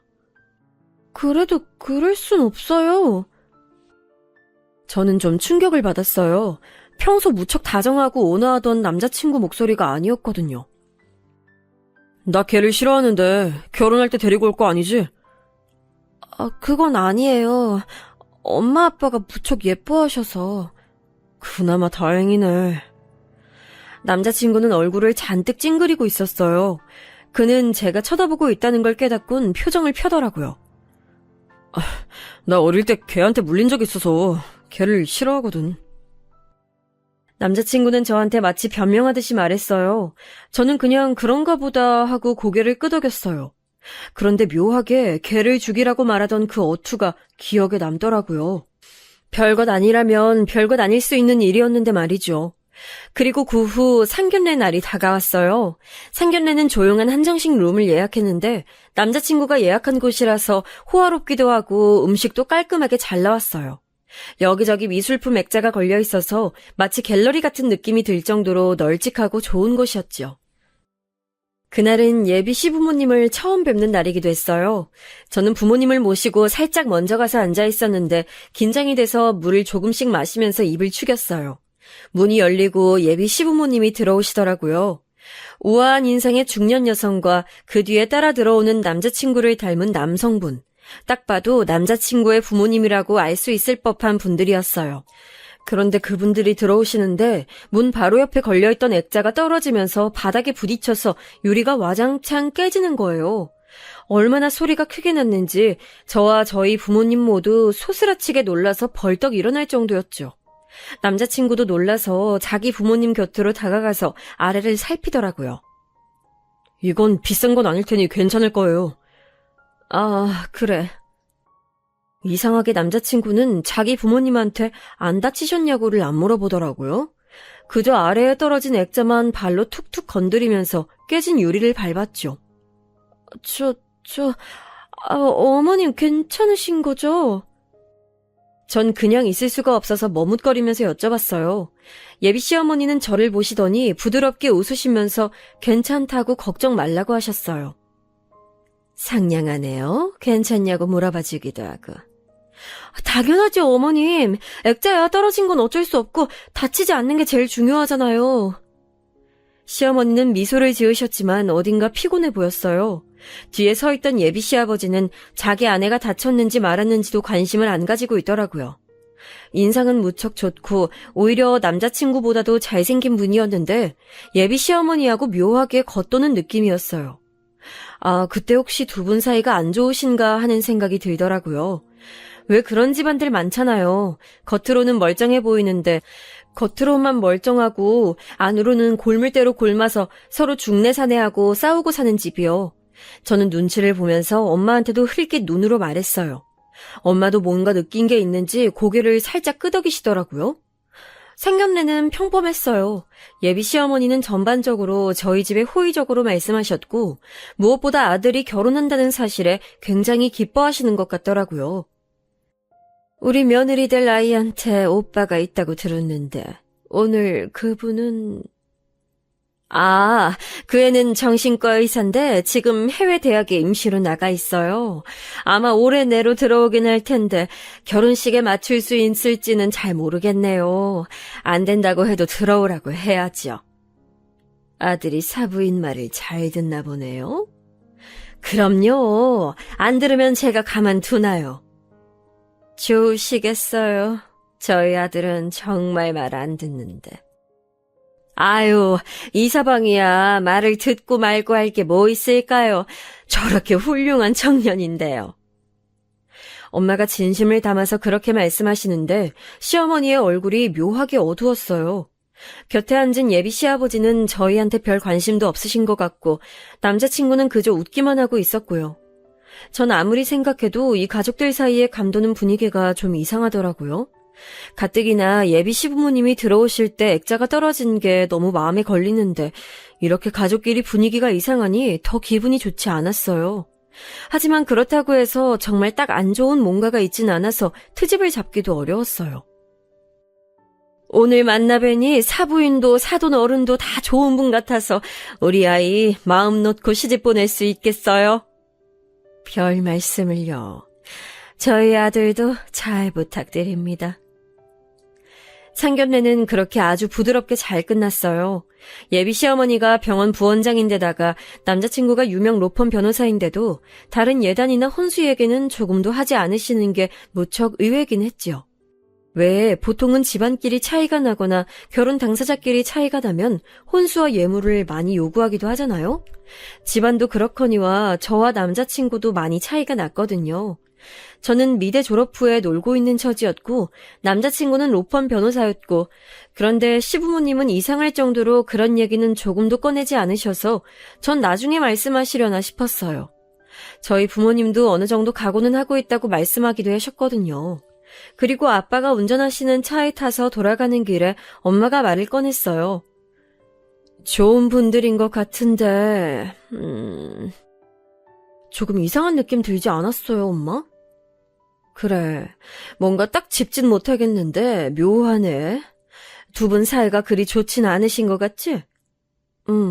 그리고 하여튼 뭔가 위화감이 느껴지네. 그래, 게다가 하필이면 그 양반들 들어올 때 액자까지 깨져가지고 더 기분이 이상하네. 하필 말이야. 엄마가 중얼거리셨어요. 아빠는 대화에 끼지 않고 묵묵부답이셨는데 원래도 말수가 적은 분이라서 그러려니 했죠. 그런데 횡단보도에 신호를 받아 멈춰 서 있던 때 순간 차가 들이받쳤어요. 꽤나 세게 들이받쳐서 엄마와 저 아빠까지 모두 억소리를 내면서 앞으로 몸이 쏠렸죠. 쾅 소리가 나면서 차가 앞으로 확 밀려나갈 정도였으니까요. 다행히도 횡단보도에 지나가는 사람이 없었으니 망정이지 아니었다면 사람이 치여서 다칠 수도 있는 상황이었어요. 상당히 심하게 받쳤기 때문에 저희는 한참이나 정신을 못 차리고 뒷목을 주물렀어요. 아빠가 제일 먼저 정신을 차리시고서 바깥으로 나와봤더니 차 뒤가 엄청나게 찌그러졌다고 하시더라고요. 아빠는 그 자리에 서서 보험사와 경찰을 불렀고 덕분에 집으로 돌아가는 길은 한참이나 지체가 됐어요. 뒷차 운전자가 졸음운전을 해서 서 있는 우리 차에 대고 그냥 갖다 박은 거라 우리 과실은 아예 없었다는 게 그나마 다행이긴 했죠. 덕분에 저희는 때 아닌 병원 신세를 졌어요. 엄마 허리가 원래도 안 좋으셨는데 차가 받치는 바람에 더 안 좋아졌고 저도 목이 아프더라고요. 다음날 병원에 가서 나란히 물리치료를 받는데 좀 어처구니가 없었어요. 좀 이상하지 않니? 엄마가 조용히 침묵하다가 꺼낸 말이 딱 제 심정을 대변하더라고요. 그렇지, 엄마. 엄마는 한숨을 푹 쉬셨어요. 예비 시부모가 들어오는데 액자가 떨어져 깨지질 않나. 돌아오는 길에 우리 잘못은 하나도 없이 차 사고가 나질 않나. 예. 엄만 좀 이상하다, 정말. 좀 불안한 건 사실이야. 너 결혼 조금만 미루자. 미루라고? 그래. 우리 다친 거 핑계 삼아서 좀 연기해. 사실 너 이대로는 지금 잘 서 있기도 힘들잖아. 엄마도 그렇고. 그건 그래. 사실 결혼식 때까지 기다리면 당연히 나을 정도의 몸 상태였지만 결혼식을 연기할 핑계가 되기에도 충분한 건 사실이었어요. 제가 남자친구한테 전화해서 그 말을 하니까 남자친구가 깊이 한숨을 쉬더라고요. 하필 결혼 전에 이런 일이 생기네. 나만 그런 게 아니라 우리 엄마도 많이 다쳐서 나보다 엄마가 더 많이 다쳤어요. 조금 기다려보고 몸 나아지는 거 봐서 미루자. 아직 시간 있으니까. 하지만 기다려보자고. 남자친구는 딱 잘라서 기다리자고 했어요. 전 그때도 이미 남자친구와 시댁에 대해서 좀 민감해져 있어서 그 말투가 신경질적이고 날카로운 것 같다고 느꼈죠. 사실 생각해보면 남자친구는 약속을 어기거나 원래의 계획이 틀어지는 걸 극도로 싫어했어요. 초반에 제가 데이트에 10분 정도 늦은 적이 있었는데 그때 남자친구가 아주 마땅치 않은 표정으로 있다가 얼마 데이트를 하지도 않고 곧장 돌아가 버렸기에 제가 그 후로는 절대 시간에 늦지 않아서 별다른 트러블이 없었던 것뿐이었죠. 지금 생각하니 그것조차도 뭔가 이상하게 느껴졌어요. 사실 사람이 약속 틀어지는 거 싫어할 수는 있는데 하나가 이상하게 여겨지니 다른 것도 다 연쇄적으로 그렇게 느껴졌던 거예요. 저도 슬슬 좀 신경질이 나더라고요. 물론 남자친구도 남자친구의 집안도 모두 저희 쪽보다 좋았지만 그렇다고 제가 무조건 숙이고 들어가야 하냐면 그건 또 아니잖아요. 세상에 상견례 끝나고서 돌아가는 길에 사고가 나서 다쳤다는데 결혼식 미루지 않고 기다려보자니 그 주에 만났을 때 저는 좀 퉁명스러운 말투로 말했어요. 오늘 데이트하기도 좀 힘들어. 사고 때문에 다쳐서 지금 허리 아프단 말이에요. 남자친구는 흘끗 저를 봤어요. 그 순간 남자친구 눈빛이 되게 차갑고 귀찮다는 듯한 느낌이어서 좀 속으로 깜짝 놀랐죠. 하지만 남자친구는 한숨을 푹 쉬더니 고개를 흔들고서는 예전에 제가 알던 다정한 말투로 말했어요. 그럼 집에 데려다 줄까? 정 힘들면. 이왕 나왔는데 밥이나 맛있는 거 사줘요. 남자친구는 원래 알던 것처럼 다정한 얼굴을 하고 있었지만 어딘가 묘하게 계속 거슬리는 말을 하더라고요. 계속 저하고 엄마 아빠 정말 아픈 거 맞냐? 결혼식 때 잠깐 서 있는 것뿐인데 굳이 미뤄야겠냐? 좀 기다려보고 그냥 진행하자는 등 저희 쪽 사정을 별로 고려 안 하는 것 같았어요. 결국 제가 화를 크게 냈죠. 아니 오빠, 여태까지 그렇게 다정하게 잘해주던 거 다 뭐였어요? 나 아파요 지금. 허리랑 목이랑 다 다쳤단 말이에요. 그래도 자기 지금 멀쩡하게 나와서 서고 앉고 다 하잖아. 결혼식만 못하는 이유가 뭐야? 결혼할 때 신부가 얼마나 힘든지 알아요? 친구들 보면 새벽부터 나와서 메이크업 받고 드레스 피팅하고 머리하고 하면 거의 초죽음 된다고요. 아, 왜 갑자기 이렇게 배려 없이 굴어요? 이제 우리 결혼할 거잖아. 예비 부부나 다름없는데 어떻게 연애 때처럼 전부 다 자기한테 맞춰주기만 해? 그럴 순 없어. 이제 현실적으로 상황에 다 맞춰 살아야지. 무슨 소리예요, 지금? 우리 아직 결혼 안 했고, 그리고 이건 결혼이랑 상관없는 문제잖아요. 왜 상관이 없어? 결혼한 거나 다름없는 커플인데 부부로서 행동해야지. 주변에서도 이제 다들 나 결혼한 유부남으로 생각하고 자기도 그럴 텐데 현실적으로 이제 나한테 좀 맞춰. 남자친구가 도리어 화를 내면서 저한테 그렇게 쏘아붙였어요. 그까짓 화장하고 드레스 피팅 겨우 몇 시간만 참으면 되잖아. 장모님은 그냥 나와서 한복만 입고 초에 불만 붙이면 되는데 뭐 때문에 그렇게 못하신다는 거야. 장인어른도 마찬가지고. 웨딩홀 예약 취소하면 돈이 얼만지 알아? 아니 오빠 돈 잘 벌면서 지금 그게 문제예요? 그리고 내가 취소하자는 거 아니잖아요. 그냥 연기하자고요. 연기해도 추가금 들어. 그리고 난 지금 그게 문제가 아니라 주변 회사 사람들 중요한 거래처에 전부 그날로 결혼 얘기해뒀으니 못 받고. 전 정말 말문이 막히더라고요. 여태까지 남자친구는 단 한 번도 이런 식으로 군 적이 없었어요. 처음부터 끝까지 저한테 맞춰줬고 제가 최고라는 듯이 굴었거든요. 근데 갑자기 결혼 직전에 고작 연기하자는 것 하나로 이런 식으로 나오다니요. 전 솔직히 결혼 연기하자는 말을 꺼내본 게 다행이라고 생각했어요. 이렇게나 남자친구가 본성을 드러낼 줄은 몰랐거든요. 자기야, 솔직히 나나 우리 집이나 결혼의 목매만큼 그렇게 못나진 않았어. 그건 알지? 알아요. 그냥 우리가 인연이 닿았을 때 제대로 연을 맺고 싶은 것뿐이야, 난. 솔직히 말해서 자기도 조금 더 나은 신랑감 바란 거 아니었어? 나한테도 말했었잖아. 좋은 스펙 가진 사람하고 결혼하고 싶었다고. 그랬죠. 난 자기가 속물적이라고 생각하지 않아. 그냥 결혼이란 게 그런 거지. 우린 결혼에 완벽하게 합의했는데 그걸 이렇게 일방적으로 연기하겠다니까 화가 나는 거야.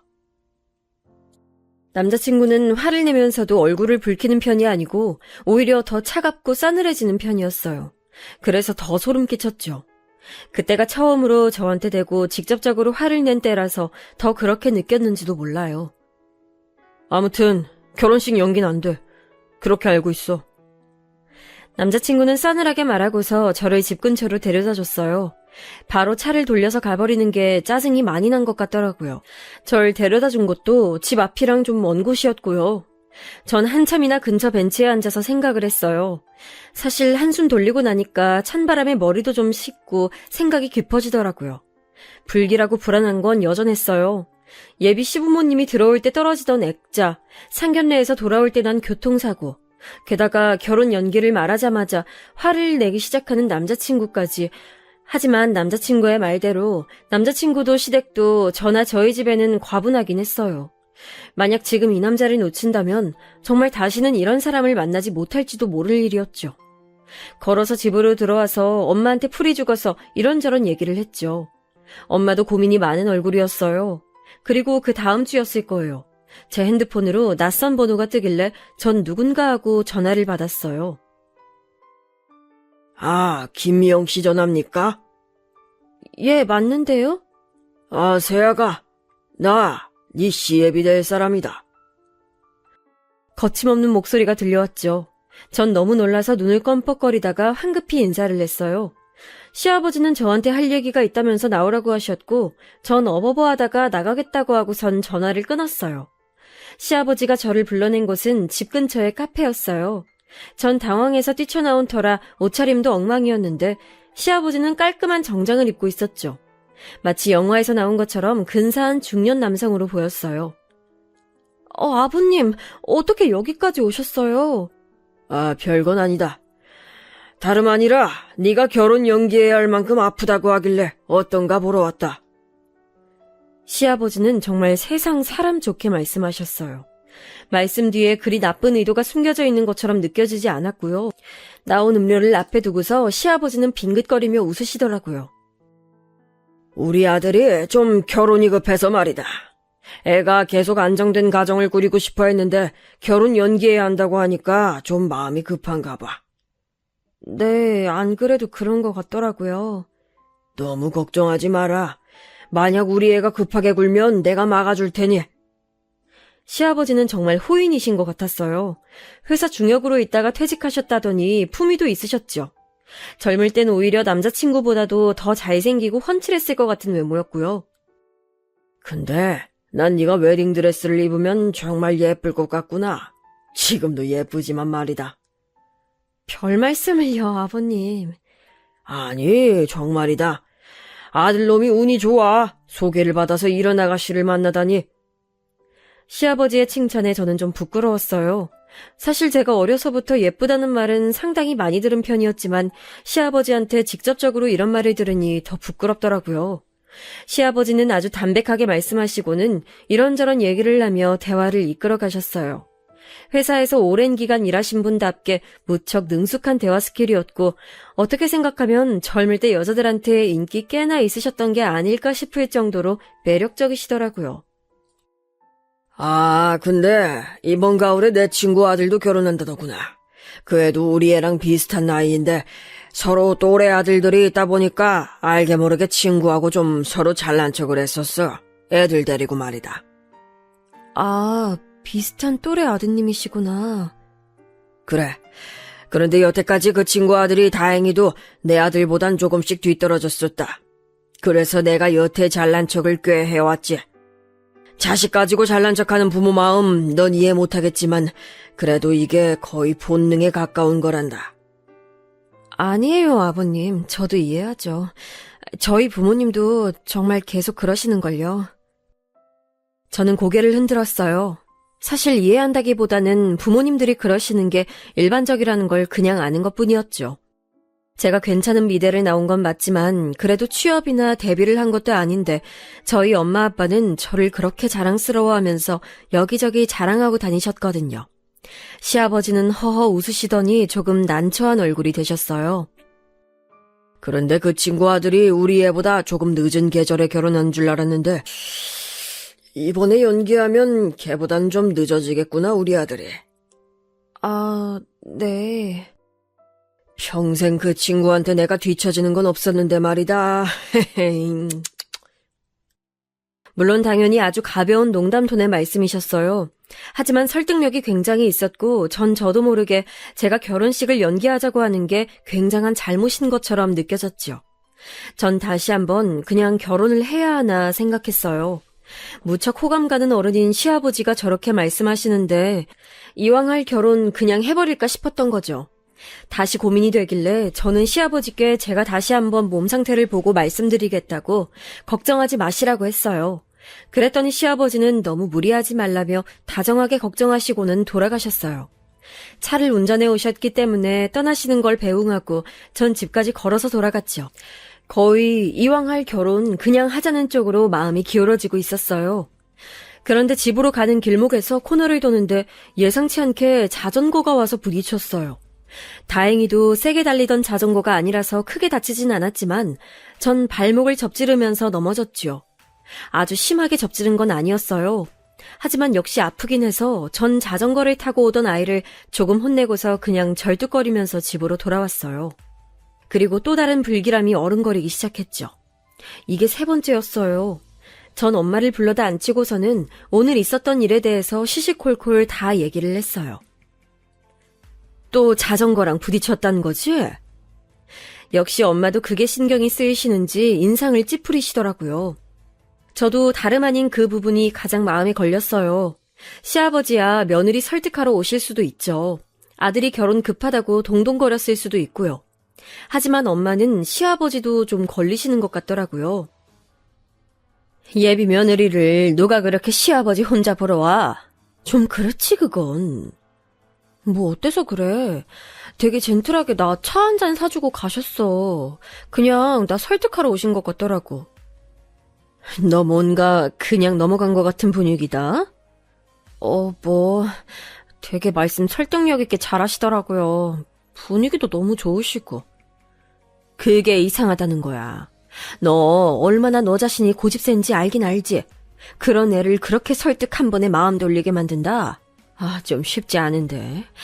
제대로 된 희대의 사업가 아니면 사기꾼일 것 같은데. 엄마는 뭔가 못마땅한 듯 계속 중얼거리셨어요. 전 너무 엄마가 넘겨짚는 것 같아서 그냥 웃어넘겼죠. 사기꾼은 무슨 사기꾼이에요. 그 점잖은 분이. 엄마는 하지만 고개를 저었어요. 나 너희 예비 시아버지 상견례에서 봤을 때부터 관상이 좀 안 좋았어. 뺀질뺀질 해가지고 마누라 등 뒤에서 입만 잘 놀리게 생겼더라고. 너희 시아버지 그렇게 좋은 사람 아닐 거야. 엄마 촉이 그렇게 느껴져. 엄마는 고개를 저었어요. 하지만 전 결혼을 연기하고 싶긴 했지만 어쨌든 하긴 할 거였기 때문에 엄마의 시부모님에 대한 안 좋은 말이 듣기 싫었죠. 전 듣기 싫은 티를 내면서 그런 소리를 하지 말라고 했고 엄마는 제 말을 들은 척도 하지 않으셨어요. 제 고집이 사실 엄마한테서 온 거였거든요. 아무래도 좀 이상해. 내가 순자한테 좀 전화해서 자세하게 좀 알아봐야겠다. 순자 아주머니? 하지만 아주머니도 잘 모르신다며. 건너 소개받은 거라. 그래도 한번 물어봐야지 자세히.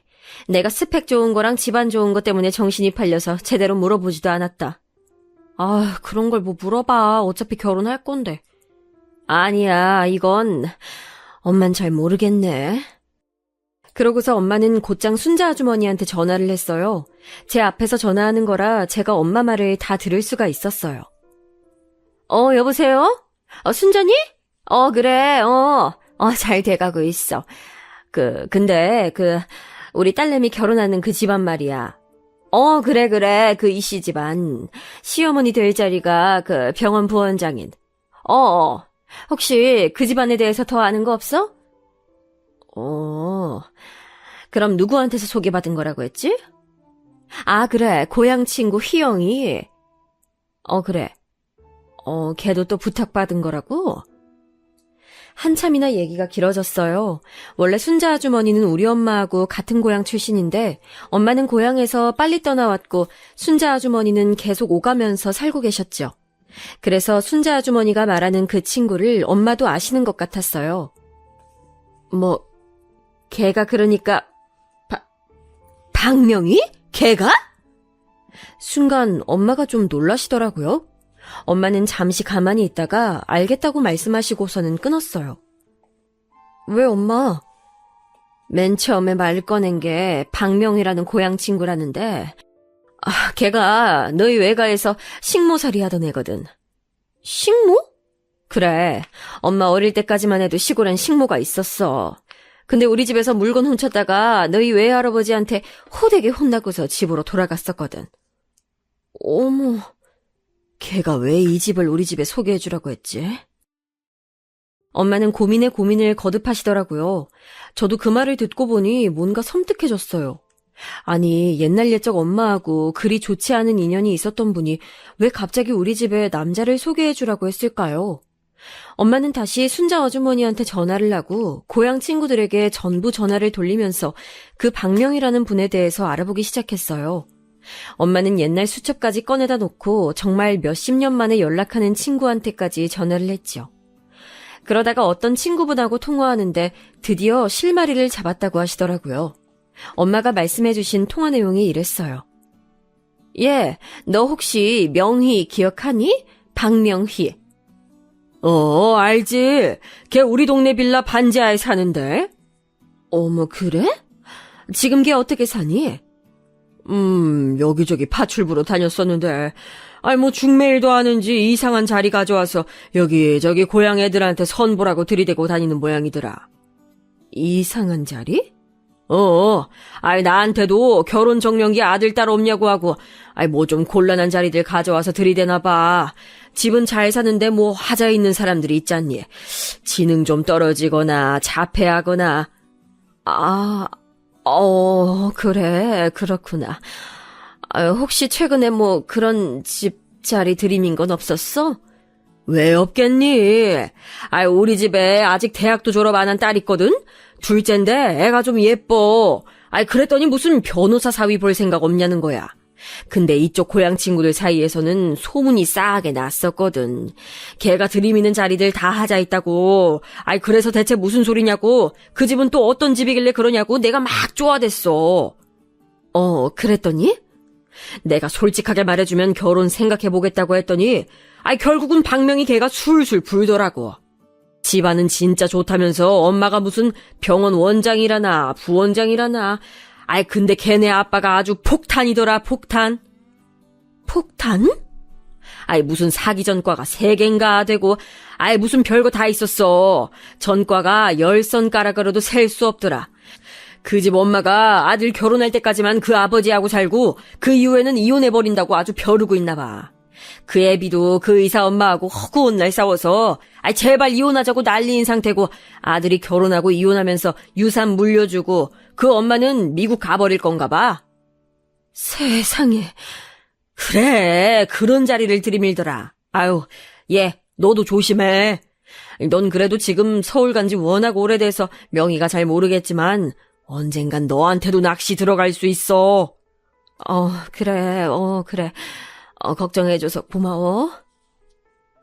엄마는 그렇게 전화를 끊고서 절 붙들고 손을 부들부들 떠셨어요. 저도 마찬가지였죠. 전 빨리 결혼하자던 그 남자친구의 냉담하고 귀찮다는 듯한 얼굴이 떠올라서 그제야 남자친구의 본성을 이해할 수 있었어요. 엄만 하마터면 본인의 인간관계 때문에 저를 정말 인간말종 집안에 넘길 뻔했다는 사실에 머리카락이 쭉 뼈 서셨다고 해요. 저는 엄마하고 붙들고 결혼하기 전에 이런 상황을 알게 돼서 천만다행이라고 생각했죠. 그제서야 예비 시아버지가 그렇게나 말도 잘하고 설득력 있게 사람을 꼬여낼 수 있는 이유를 알겠더라고요. 저희가 너무 황망해서 어쩔 줄을 모르고 있을 무렵 오빠가 미국에서 돌아왔어요. 저 결혼 얼마 남지 않은 시기에 일부러 맞춰서 왔다고 하더라고요. 한국에서 좀 쉬기도 하고 제 결혼도 보고 다시 나가려고요. 그런데 저랑 엄마가 그간 있었던 일을 오빠한테 매달려서 말하니까 오빠가 자세히 남자친구에 대해서 물어봤어요.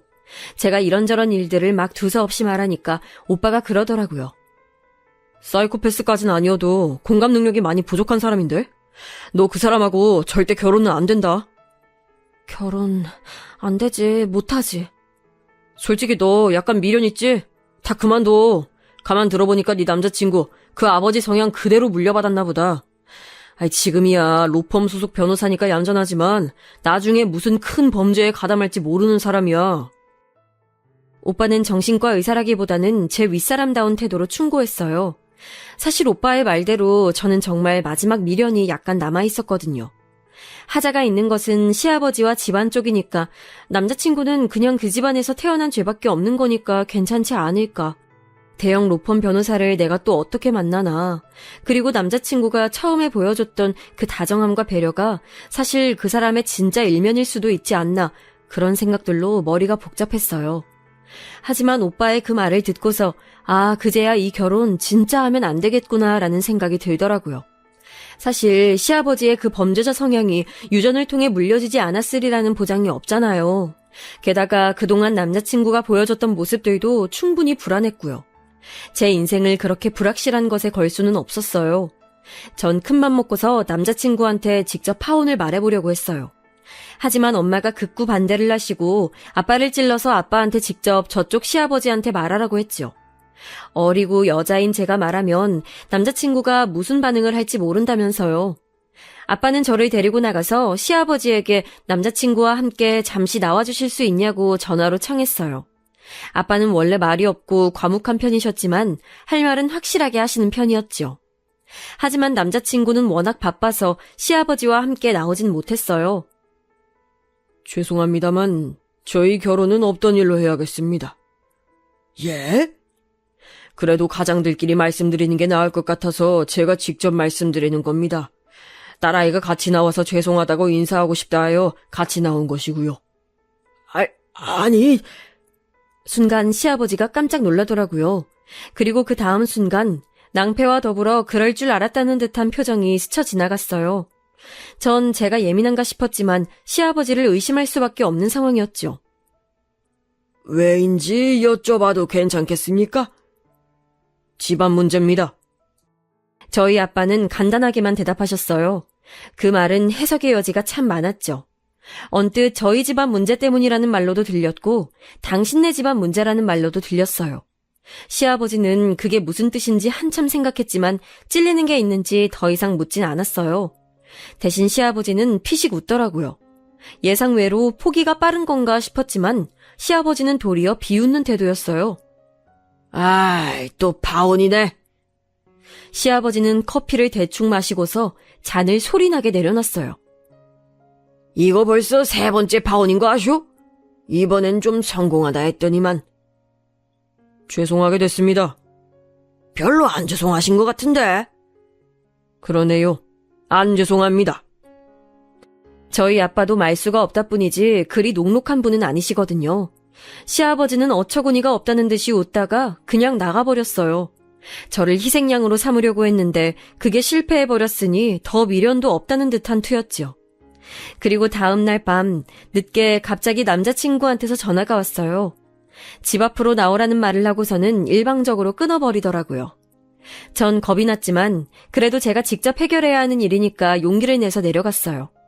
오빠가 같이 내려가 주겠다고 했지만 거절하겠다고 했지요. 남자친구는 술이라도 마셨는지 술 냄새도 풍기고 무서운 얼굴을 하고 있더군요. 왜 왔어요? 파혼한다고? 누구 맘대로? 내 맘이야. 너 나한테 미안하지도 않냐? 미안하다니. 내가 왜요? 일방적으로 파혼하는 게 맞는 거야, 이렇게? 아버님, 전과가 화려하시던데요. 남자친구는 이를 갈았지만 곧 벌컥 화를 내며 소리를 질렀어요. 그게 나랑 무슨 상관이야! 전 무서웠지만 그래도 해야 할 말은 해야겠어서 동시에 목소리를 높였죠. 왜 상관이 없어요. 기가 막히게 초반에 나 속여먹었던 거. 그거 다 아버님 닮아서 그런 거잖아요. 그런 사람하고 나 평생 같이 못 살아요. 스펙 좋은 것만 따지던 속물 같은 계집애 주제에 말이 많아! 남자친구가 손을 들었지만 곧 중간에 누군가 끼어들어서 그를 밀쳐버렸어요. 남자친구가 주춤거리면서 밀려나다가 이를 갈았죠. 넌 또 뭐야? 얘 오빠. 오빠가 뒤에 따라 나와서 저를 지켜보고 있다가 끼어든 거였어요. 오빠는 험악한 남자친구의 표정을 보고 뭔가 오해를 막겠다는 투로 급하게 덧붙이더군요. 친오빠. 뭐 사실 저로서도 남매인데 썸씽 있는 사이로 오해받는 건 별로니까요. 전 그보다 절 때리려고 했던 전 남자친구의 행동에 충격을 받았어요. 나 때리려고 했네요? 네가 말을 안 들으니까. 이제 진짜 끝이에요. 너 꺼져! 남자친구는 앞에 오빠 때문에 달려들지도 못하고 씩씩대기만 하다가 돌아서서 가버리더라고요. 전 오빠하고 같이 아파트로 올라와서 방에 처박혀서 한참을 울었어요. 소원대로 좋은 사람과 결혼하는 줄 알았는데 그냥 그렇게 충격적으로 끝나버린 거였죠. 그 후로 전 남자친구한테선 전혀 연락이 없었어요. 마치 아예 있지도 않았던 사람처럼 사라져버렸죠. 뒤늦게 사정을 알게 된 순자 아주머니가 엄마한테 미안하다고 극구 사과를 한 것만 빼면 마치 없었던 일 같았어요. 그래서 그 뒤로 저는 원래 친구였던 사람과 감정이 싹터 결혼해서 살고 있어요. 지금은 행복한 결혼 생활 중인데 만약 그때 깜빡 넘어가 결혼했다면 얼마나 불행했을까 싶어 지금도 소름이 끼치네요. 제 사연은 여기까지입니다. 즐겁게 들으셨기를 바랄게요.